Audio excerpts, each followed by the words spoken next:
Peggy 18.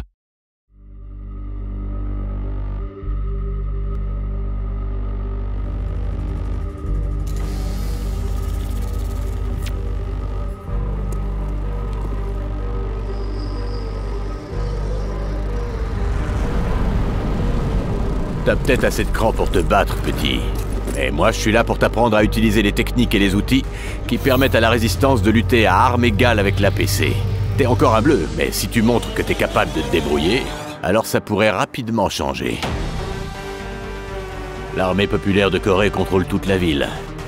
Ils ont des drones, un appui aérien, des véhicules et des flingues high-tech qui répondent uniquement aux données biométriques de leurs utilisateurs. Alors il a bien fallu qu'on se fabrique notre propre arsenal. Voilà mon armurerie, c'est là que tu trouveras le fleuron de l'ingéniosité américaine. J'ai créé un système d'armes modulable, ce qui veut dire que tu peux bricoler ton flingue sur le terrain. Par exemple, notre vieil ami le fusil à pompe peut devenir entièrement automatique. Ou bien se changer en lanceur infernal si tu prends l'envie de te faire un petit barbecue coréen. Tu vois, toutes les armes de base possèdent plusieurs configurations de combat. Mais c'est pas tout. Tu peux facilement monter ou démonter les pièces universelles et personnaliser l'un des 3 points de fixation. Tu veux sniper du Norco? Pas de problème. T'as qu'à ajouter un embout et une lunette. Dans la résistance, faut savoir s'adapter à toutes les situations si on veut survivre. Mais les flingues, c'est qu'une partie du boulot. Le kit de guérilla va devenir ton meilleur ami, le bleu. On a créé 4 appareils que tu vas devoir apprendre à maîtriser. À moins que tu aies envie de mourir jeune. Les engins incendiaires sont très efficaces contre les ennemis de base. Et les EEI te feront une défense explosive contre les blindages lourds.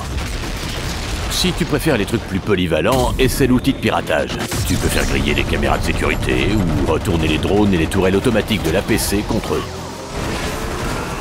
Et si t'as besoin de contourner l'ennemi, l'appareil de diversion peut te faire gagner du temps. Chaque objet du kit de guérilla peut être utilisé de plusieurs façons.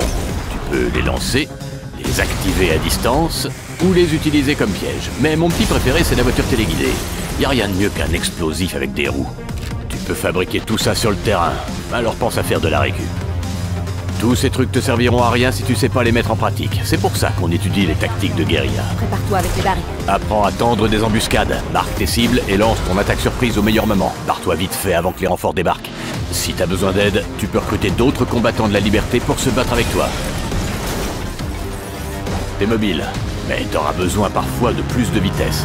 N'hésite pas à prendre une moto, ça te permettra de te déplacer plus vite dans ce monde ouvert. Si tu veux te la jouer furtif, attends la nuit pour attaquer tes cibles. Équipe tes armes d'un silencieux, ou va régler ça au contact. À ta place, ils n'hésiteraient pas une seconde, le bleu. Tu dois savoir quand te battre, quand fuir et quand te cacher. Mais si on n'arrive pas à conquérir l'esprit et le cœur du peuple, notre combat est sans espoir.